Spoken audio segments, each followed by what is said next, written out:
নমস্কার বন্ধুরা, সাগর রায় ব্লগ নতুন আরেকটু ভিডিওতে তোমাদের সবাইকে স্বাগত। আজকে আমি একটু দেরি করে ঘুমতে উঠছি, যেহেতু দুদিন একদম অনেক রাত হয়ে যাচ্ছে শুতে শুতে, যখন আজকে একটু ঘুমতে উঠতে দেরি হয়ে গেছে। তবে কি হয়েছে, আজকে একটা দোকানদার আবার ফোন করেছিল। সে দেখো কালকে যে মিষ্টিটা বানিয়েছে এখান থেকে 10 কেজি মিষ্টি নিয়ে গেছে। আর এই দরজার উপর দিয়ে হাওয়া আসছিল, সেই কারণে তাঁবুটা এখানে পিটিয়ে দিয়েছি, আর জানলার বাইরে দিয়ে একটু বস্তা পিটিয়ে দিয়েছি যাতে হাওয়াটা না আসে। আর আজকেও শুকনো মিষ্টি বানাতে হবে, সেই কারণে সকালবেলায় ওইখানে আমি এই যে জাল দেওয়া শুরু করে দিয়েছি। এখানে শুধু বরফি আর ছোটো পেড়া বানাবো, আর আমার মোটো এখানে মিষ্টি সাজাচ্ছে। দেখো বন্ধুরা, বরফি পেড়া বানাতে কিন্তু আমাদের অনেকটা সময় বেশি লেগে গেছে। এখানে ছোটো পেড়া বানিয়েছি, আর দেখো ওই ডিব্বায় একটু তুলে রেখেছে, আর এটা হচ্ছে বরফিটা কেটে নিয়েছি, এখন এটা ওঠাবো। আর দুধওয়ালা দুধও দিয়ে গেছে, দুধটা আমি ফ্রিজের মধ্যে রেখে দিয়েছি। গরুর দুধ দিয়ে গেছে, সেটাও ফ্রিজে রেখে দিয়েছি। এখন এই কড়াইটা ধুয়ে দুধটা জ্বালাবো, তারপরে এই বরফিগুলো উঠাবো। আগে দুধটা জ্বালিয়ে নিই, তারপরে উঠাতে হবে। তার আগে উঠাতে গেলে কি হবে, দুধটা জ্বালাতে দেরি হয়ে যাবে। আর ভাবছি যে বিকালবেলা আজকে একটু হারিয়া যাব, হারিয়া চৌরাহায়, যেখান থেকে আমি রেডিমেড মিষ্টি আনি, সেখানে যাব। এখন দেখা যাক পারি কি পারি না। যদি জলদি কাজ হয়ে যায় তাহলে অবশ্যই যাব। আর তারপরে বন্ধুরা, এখানে আমাদের দুধ জ্বালানো হয়ে গেছে, জল গরম করতে দিয়ে দিয়েছি। আর এখান থেকে হালকা একটু বরফি, মানে অর্ধেকটার মতো বরফি আমি ট্রেতে সাজিয়ে দিয়েছি, কারণ ট্রেতে বরফি ছিল না। আর মোটো দিকে ভাত বেড়ে নিয়েছি, এখন আমরা খেতে বসবো। আর আজকে আমাদের রান্না হয়েছে সিদ্ধ ভাত, আর কালকের একটু মাংস ছিল, সেই মাংসটুকু, আর কিছু রান্না করেনি মোটো। আর খাওয়া দাওয়ার পরে ছানা কেটে নিয়েছি, আর ছানা কাটার পরে ছানার জলটাও ছেঁকে ফেলে দিয়েছি। এখন ছানাটা ঠান্ডা হবে, তারপরে ঝোলাতে হবে। আর এখন কি হয়েছে, ট্রেতে কোনো মিষ্টি নেই, মানে রসের মিষ্টি, আর কালাকানটা ফুরিয়ে গেছে। তাই এই যাচ্ছে একটা কালাকানের ডিব্বা, এটা এখন কেটে ট্রেতে সাজিয়ে দেবো। আর মোটো এখানে মানে রসের মিষ্টি, যেগুলো ছানার মিষ্টি, সেগুলো সাজাচ্ছে। আর এগুলো সাজানোর পরে আমরা একটু শুয়ে বসে থাকবো। আজকে আর কোনো কাজ নেই, আর বিকালবেলায় গিয়ে দুখোলা কাজ করব। আর কালাকানটা কাটার পরে কাউন্টারে রেখে দিয়েছি, আর ছানাটা দেখলাম ঠান্ডা হয়ে গেছে, তাই এখানে ঝুলিয়ে দিয়েছি।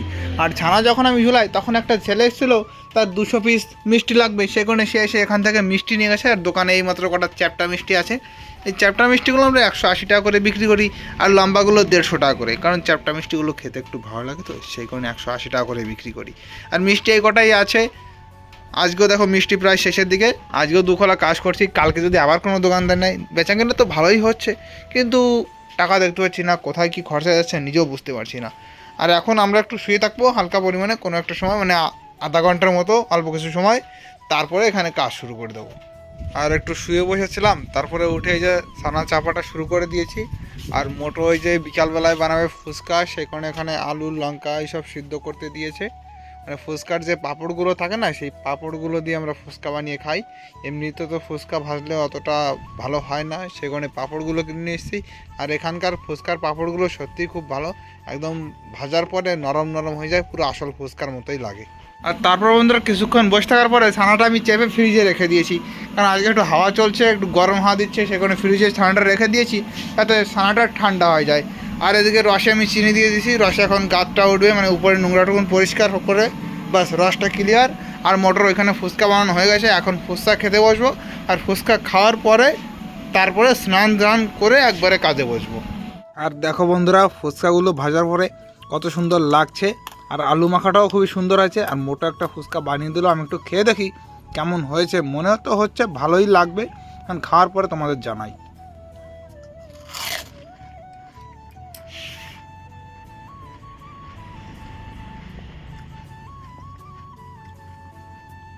সেই হয়েছে বন্ধুরা, সত্যি করে বলছি, খুবই সুন্দর হয়েছে ফুচকাটা। আর ফুচকাটা খাওয়ার পরে আমরা ফিটে বসে পড়েছিলাম, সেই কারণে এই দেখো এখানে প্রথম খোলা মিষ্টি এই যে হয়ে গেছে, আর মোটো এখানে দ্বিতীয় খোলা পাকাচ্ছে। আর আমি যাব এখন স্নান করতে, কারণ কি দ্বিতীয় খোলা কাজ যখন হয়ে যাবে, তখন আমরা যাব হারিয়ার রেডিমেড মিষ্টি আনতে, পাপড়ি আনবো, মিল্কেক আনবো, একটু লাড্ডু বানানোর জন্য বুন্দি নিয়ে আসবো। সেই জন্য আগে আমি স্নানটা করে নিচ্ছি, যাতে কাজটা হয়ে যাওয়ার পরপরই আমরা বেরিয়ে যেতে পারি। আর তাছাড়া কি জানো, 1 খোলা লাড্ডু বানিয়ে রাখা হয়েছে আমাদের, ওই দেখো এখানে বানিয়ে রেখেছে আমার মোটো, কিন্তু এখনও পাকায়নি। যখন ছানাটা মানে মিষ্টিটা সিদ্ধ হবে, তখন ওটা পাকাবো, 2-5 মিনিট লাগবে, দুজনের আরামসে হয়ে যাবে। আর তারপর আমি স্নান টান করে সেখানে দ্বিতীয় খোলা ছেড়ে দিয়েছি, প্রায় সিদ্ধ হয়ে এসছে। আর ওখানে আমি আর মোটো লাড্ডুটা পাকিয়ে নিয়েছি, মোটো পাকানো শুরু করেছিল, পরে আমি অল্প কিছু পাকিয়েছি। দেখো আমার হাতে এখনও লাড্ডু লাগানো আছে, তোমরা আবার বিশ্বাস করো কি না করো। আর প্রায় 10-20 মিনিট লাগবে এটা, তারপরে রেডি হয়ে আমরা বেরিয়ে পড়বো। দেখো বন্ধুরা, আমরা বেরিয়ে পড়েছি। বেরোনোর সময় আর ভিডিও করতে পারিনি, সেই কারণে গাড়ি চালানোর সময় তোমাদের হালকা একটু ভিডিও করে দেখাচ্ছি। আর এখন একবারে হারিয়া দোকানের সামনে গিয়ে তোমাদের সঙ্গে কথা বলবো, কারণ গাড়ি চালানোর সময় তো কথা বলাটা তো ভালো না। তো বন্ধুরা দেখো, এই যে হারিয়া সেই দোকান, এই দোকান থেকে এখন সব মাল সামানো নেব।